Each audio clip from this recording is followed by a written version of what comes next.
A couple of years ago, I did a video and called it Why Older Workers Were Not Being Hired. But I wanted to update this video today because I have a few things that I want to add to it. It's been a few years. Ageism is still an issue out there. Age discrimination is something that you're protected class after the age of 40, but I don't really think it hits people until maybe they're 50. I know there's some exceptions out there. But for most people, they start sensing that there's some age discrimination out there once they hit around 50. And in today's video, what I want to talk about are 7 challenges that you're going to face if you're an older worker and you're in career transition or you're looking for a new job. So if you're new to this channel, my name is Bill Benoist. I'm a certified professional career coach here in Silicon Valley, and I primarily work with people, professionals that is, in mid to late career. 7 different challenges that I want you to be aware of, and because I think once you're aware of these, you can usually get ahead of the game. So number 1, and this was also something I talked about years ago, and that is there is a perception that the older worker is not going to have the drive or the energy to complete the work. This is just something that is a perception out there that you're going to have to face. Now, how can you get around this?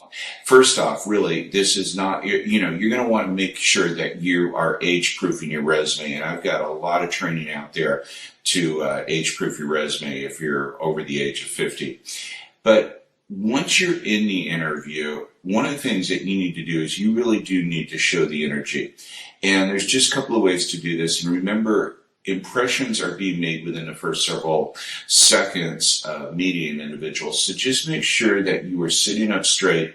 And, even if you lean in a little bit when the individual is talking, when they're speaking, when they're explaining things, when they're asking you questions, it does show that you're attentive to this, and it really shows that you have a little bit of higher energy level than what most people would have just by leaning in. It's a simple little body movement, but it can really help out a lot. So that's number 1. Number 2 is there's a perception that the older worker is going to have some health concerns. And maybe we do, maybe we don't. If you have a gap on your resume that was because of a health concern, try to figure out another way to get around that gap. But the main thing is, and this can be really super important, you're going to need to come across as being healthy. You want to do that. And you go back to just the way you're sitting, the way you're paying attention to it, the way that you're dressed, the way that you walk. Just make sure that you're open to this.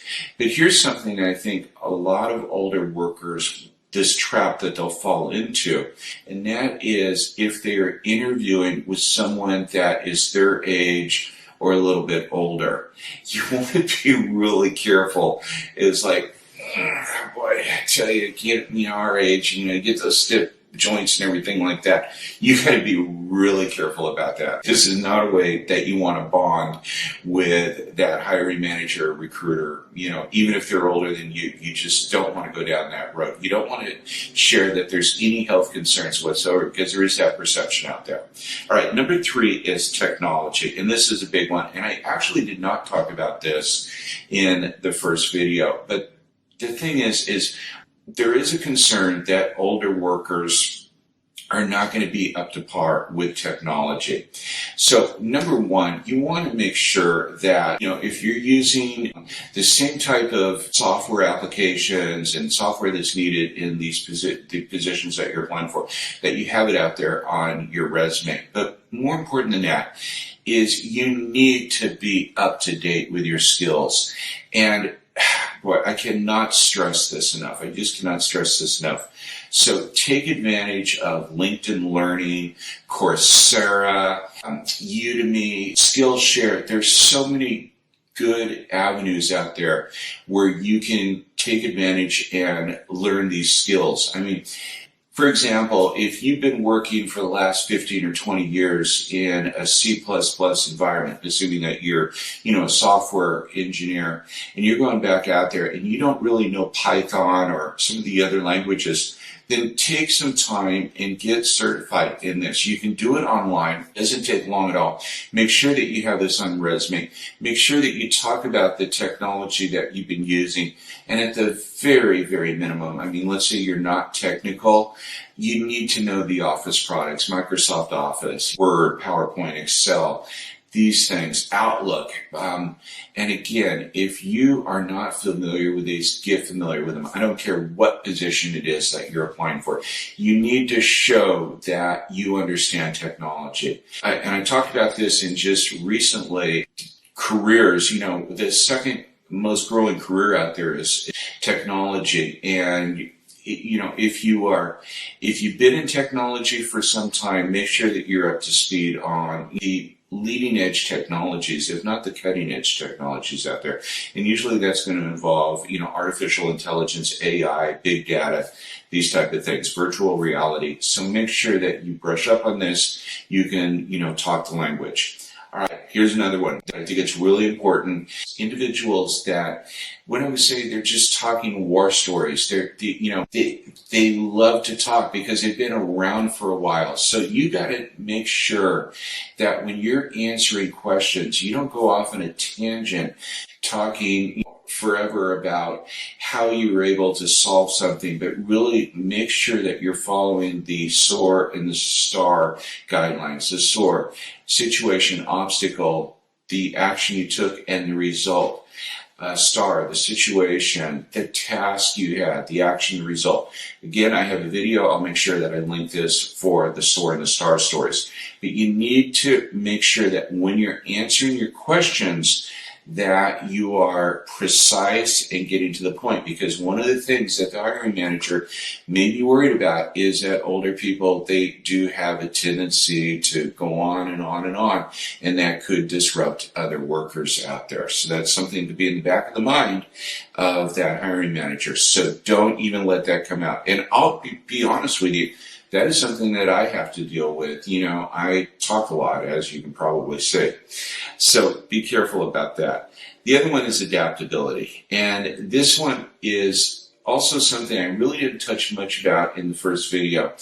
But again, older workers, we're a lot more experienced. And so we may see a situation out there and know exactly how to handle it, but there may be new ways of being able to do it. But we're so ingrained into the ways that we've been doing these things before. So you got to be really careful about that and stress that although you have the experience in a certain or a certain area, that you are very open to learning new ways to do things. So keep that in mind.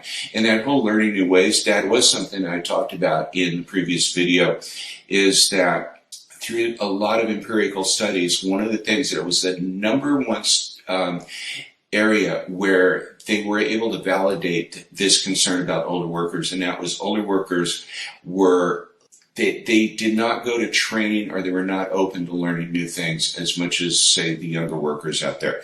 So you need to stress that right there in the interview, is if something comes up, sit there and say, I do have this experience, but I know that there's a lot of different ways to do things, and I'm very open to this, and I'm very open to training. Okay?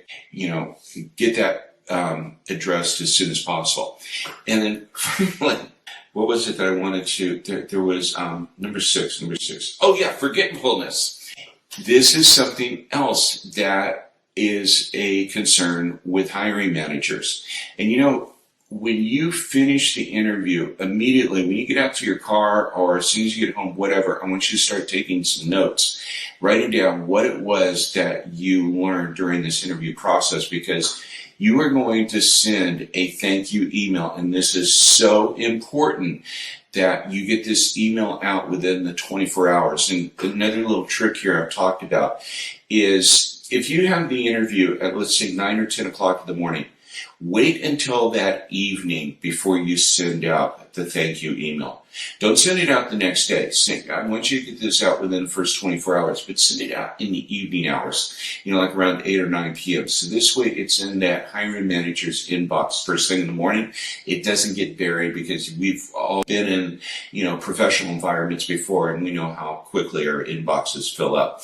So let's get it noticed first thing in the morning. But what you do is you want to go ahead and highlight something that was talked about during the interview. It just shows that you don't have this forgetfulness or anything. It's not something that is going to, I don't think it's something that the hiring manager is immediately going to think about, but if you can address that, hey, you're on top of things, you're sharp, you were able to remember things during the interview, well, it just takes it out of their mind altogether. And then finally, and I would say this is management intimidation. Again, you may have been working, this is number 7, management intimidation, but you may have been working as a senior manager or somebody at a much higher level than the individual that is interviewing you, especially if they're younger. And there could be some intimidation on their end.